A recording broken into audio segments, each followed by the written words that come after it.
សូមជម្រាបសួរពុកម៉ែបងប្អូននៅពេលនេះខ្ញុំបាទនឹងលើកយកតម្រុយឆ្នោតវៀតណាមម៉ោង 1:30 នាទីម៉ោង 4:30 នាទីម៉ោង 6:30 នាទីថ្ងៃទី22ខែឧសភា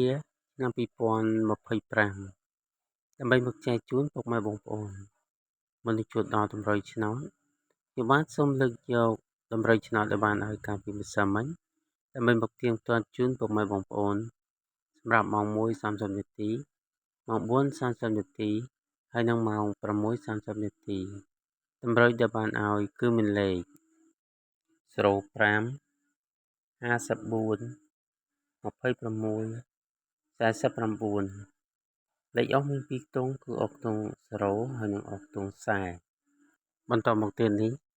ខ្ញុំបាននឹងទៀងទាត់ជូនពុកម៉ែបងប្អូនសម្រាប់ម៉ោង 1:30 នាទីម៉ោង 1:30 នាទីគឺយើងត្រូវបានប៉ុស A គឺ52គឺត្រូវចូលខ្ទង់តម្រុយខ្ញុំបានឲ្យលេខ54សរុបម៉ោង 1:30 នាទីគឺយើងត្រូវបាន1គ្រាប់បន្តមកទៀតនេះខ្ញុំបាននឹងទៀងទាត់ជូនពុកម៉ែបងប្អូនសម្រាប់ម៉ោង 4:30 នាទីម៉ោង 4:30 នាទីគឺយើងត្រូវបានប៉ុស A គឺ01គឺត្រូវលេខអុកបន្តមកទៀតគឺយើងត្រូវបានប៉ុស B គឺ26គឺត្រូវចំតម្រុយតែម្ដងតម្រុយខ្ញុំបានឲ្យលេខ26បន្តមកទៀតគឺយើងត្រូវបានប៉ុស D គឺ20គត់គឺត្រូវចូលខ្ទង់សរុបម៉ោង 4:30 នាទីគឺយើងត្រូវបាន3គ្រាប់បន្តមកទៀតនេះខ្ញុំបាននឹងទៀងទាត់ជូនពុកម៉ែបងប្អូនសម្រាប់ម៉ោង 6:30 នាទីម៉ោង 6:30 នាទីគឺយើងត្រូវបានប៉ុស A គឺ56ត្រូវចូលខ្ទង់តម្រុយខ្ញុំបានឲ្យលេខ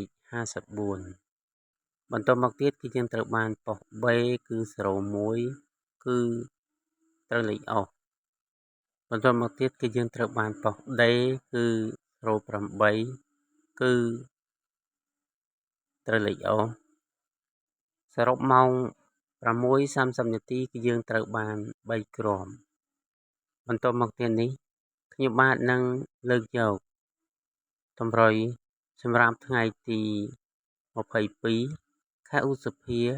ឆ្នាំ2025ដើម្បីមកចែកជូនពុកម៉ែបងប្អូនដើម្បីចាក់សងសំណាងតម្រុយគឺមានលេខ09 95 28 35លេខអុកមាន2ខ្ទង់គឺអុកខ្ទង់20ហើយនិងអុកខ្ទង់9សូមពុកម៉ែបងប្អូនជួយចុច Subscribe ហើយនិងសញ្ញាមេដៃជាសញ្ញាកណ្ដឹងដើម្បីទទួលបានវីដេអូថ្មីៗដែលខ្ញុំបានចេញជារៀងរាល់ថ្ងៃសូមជូនពរសូមឲ្យពុកម៉ែបងប្អូនមានសំណាងល្អគ្រប់ក្រុមគ្រួសារបើសិនជាពុកម៉ែបងប្អូនមានឆ្ងល់អ្វីមួយចង់សាកសួរសូម comment នៅខាងក្រោម